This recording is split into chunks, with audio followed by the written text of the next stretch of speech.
What would happen if I took an ordinary house key and tried to turn it into a real DIY tool? This idea didn't come from a moment of curiosity, but from many years spent working in the workshop, when I realized how often I had ignored small objects simply because I believed they no longer had any real value. And that realization made me want to look at familiar things in a completely different way. Before starting, I prepared a bolt that fit perfectly to the hole in the key, then passed it through and secured it with a nut. I didn't need it to look nice or flawless. I only needed it to be strong enough to handle the next steps without loosening or shifting.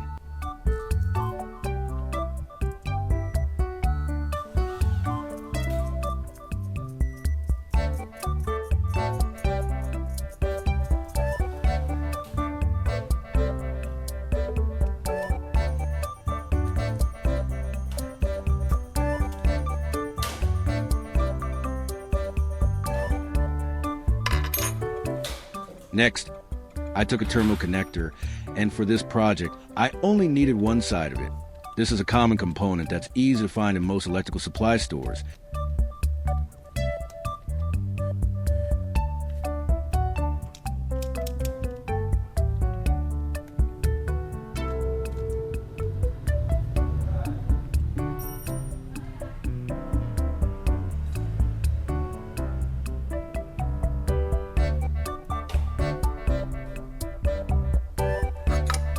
And I fixed it directly onto the bolt to form a single, solid piece that was simple but reliable.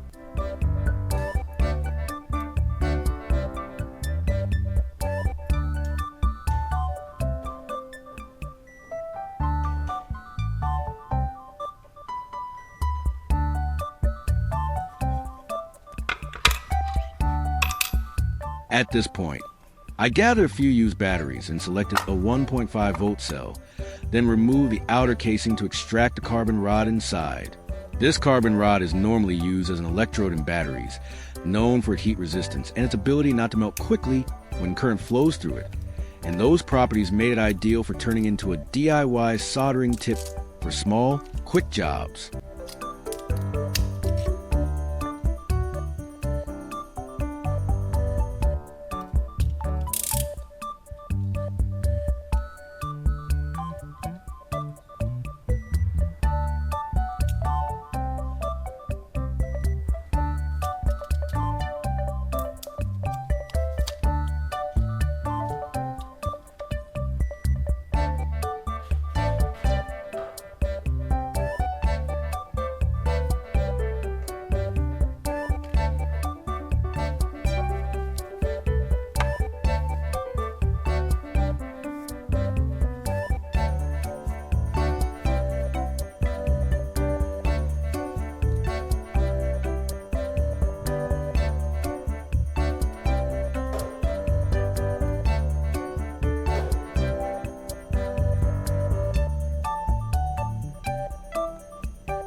To improve heat transfer, I lightly sharpen one end of the carbon rod, not to make it sharp, but to concentrate the heat into a smaller point.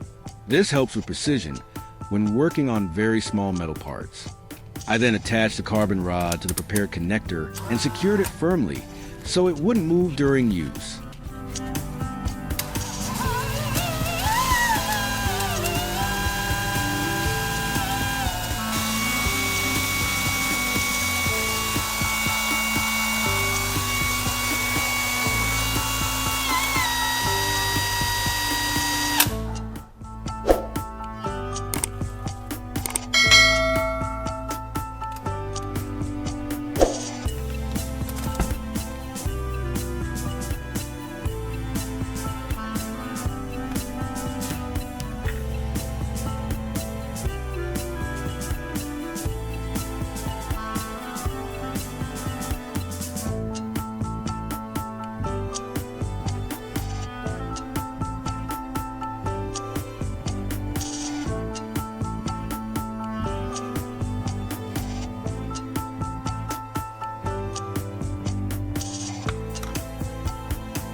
Next, I prepare a length of electrical wire that is just right for the job, then strip one end of the wire and secure it directly to this key.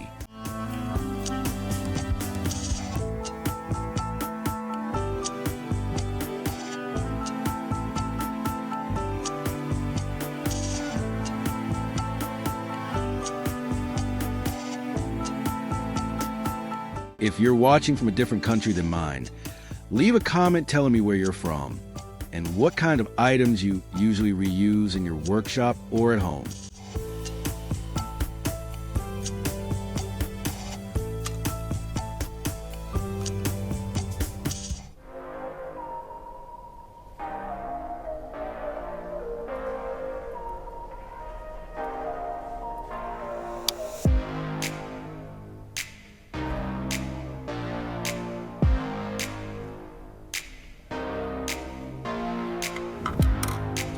To make the setup safer to handle, I wrapped a folded piece of paper around the joint. This simple layer provided basic insulation and gave me more confidence when holding and using the tool, especially in situations where proper equipment isn't available.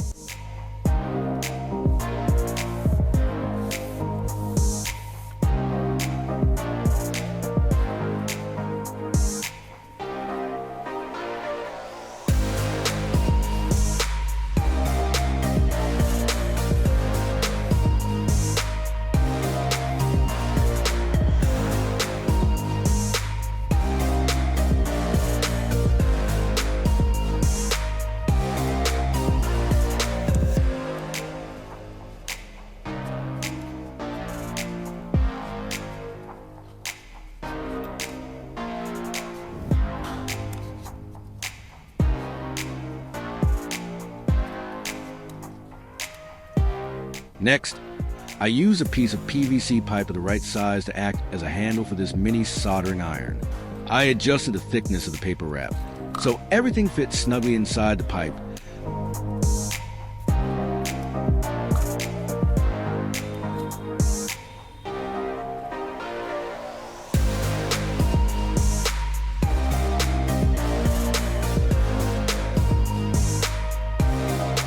Then added a small amount of super glue to lock the entire structure in place.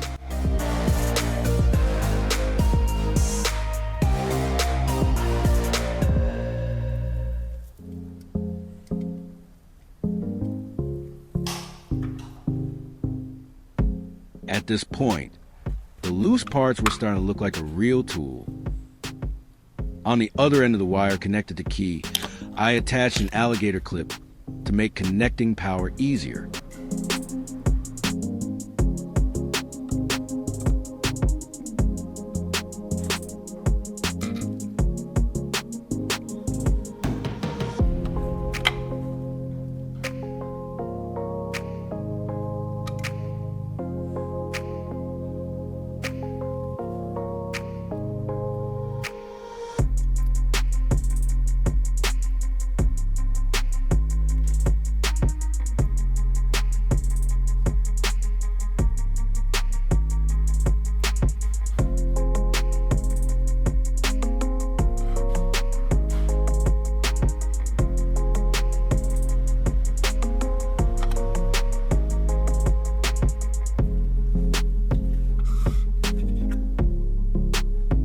I did the same with the second key, adding another wire and clip, which gave me more flexibility when supplying power and working.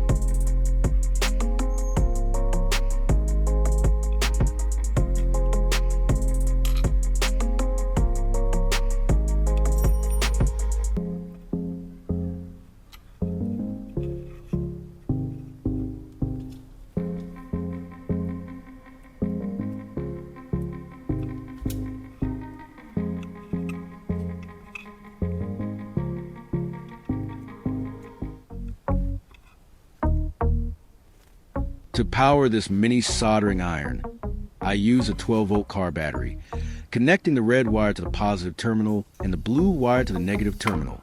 Before turning it on, I always double-check the polarity.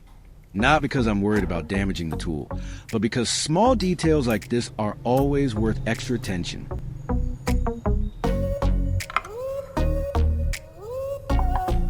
Once everything was ready, I tested whether the idea actually worked by bringing two nuts together and letting them touch.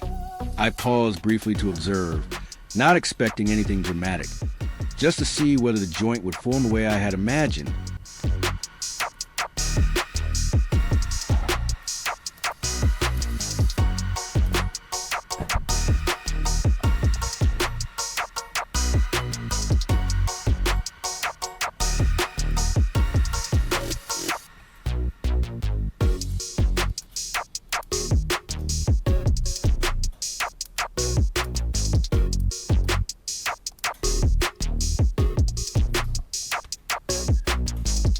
The weld held firmly.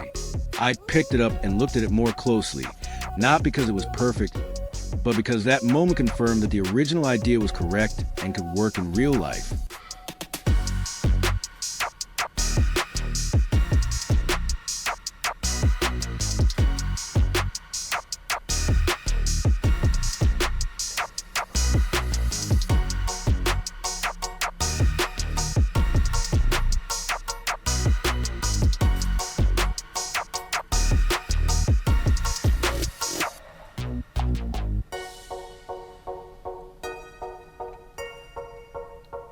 I then tried soldering two shorted wires together and got the same result. From small, familiar items around us, we can create tools that truly work if we're willing to slow down, observe, and think a little longer before throwing things away.